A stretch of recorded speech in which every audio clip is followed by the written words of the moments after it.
জামায়াতে ইসলামী কোনোভাবেই নির্বাচন পেছাতে চায় না, তবে যেন তেন নির্বাচন হতে দিতে চায় না দলটি, মন্তব্য করেছেন দলের সেক্রেটারি জেনারেল মিয়া গোলাম পরোয়ার। তার অভিযোগ, জামায়াতের আমিরের বক্তব্য ভুলভাবে উপস্থাপনের চেষ্টা করছেন অনেকেই।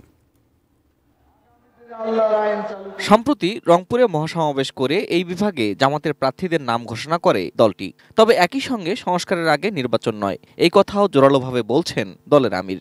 কেউ যদি আওয়ামী ফ্যাসিবাদ আমলের নির্বাচনের স্বপ্ন দেখে থাকেন, আমরা বলবো মহান আল্লাহর সাহায্যে আমরা সেই স্বপ্নকে দুঃস্বপ্নে পরিণত করব ইনশাআল্লাহ। জামাতে ইসলামীর এই ভূমিকাকে দ্বিমুখী আচরণ বলছেন বিএনপির একাধিক নেতা। আজকে বলছেন নির্বাচনের পরিবেশ নেই। হাই, তিনি আজকে এতই পরিবেশবাদী হয়ে গেলে।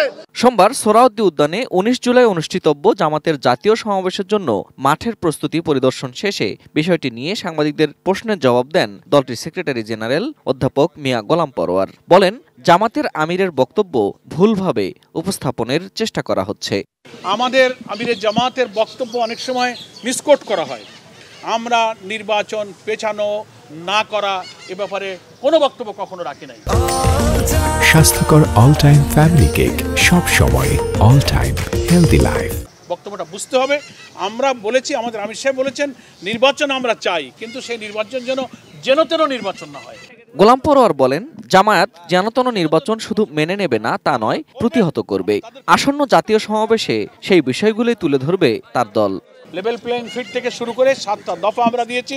নির্বাচন নিরপেক্ষ চাই, আমরা বিচার চাই, সংস্কার চাই, আমরা স্থানীয় সরকার আগে চাই, পিআর পদ্ধতি চাই, জুলাই সনদের বাস্তবায়ন চাই, অনেকগুলো কথা আপনারা আছে।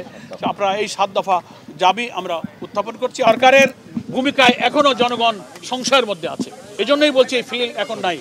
আমরা আমাদের আমির জামাতে এটা বলেছেন যে এই পরিস্থিতিতে তো নির্বাচন আমরা মেনে নিতে পারি না। দেশের সকল শ্রেণী পেশার মানুষকে জামাতের এই জাতীয় সমাবেশে যোগ দেওয়ার আহ্বান জানান দলটির সেক্রেটারি জেনারেল অধ্যাপক মিয়া গোলাম পরোয়ার। ধর্ম বর্ণ নির্বিশেষে সকলকে আমরা আমন্ত্রণ জানাচ্ছি। Ferdous Rahman, ATN news, Dhaka.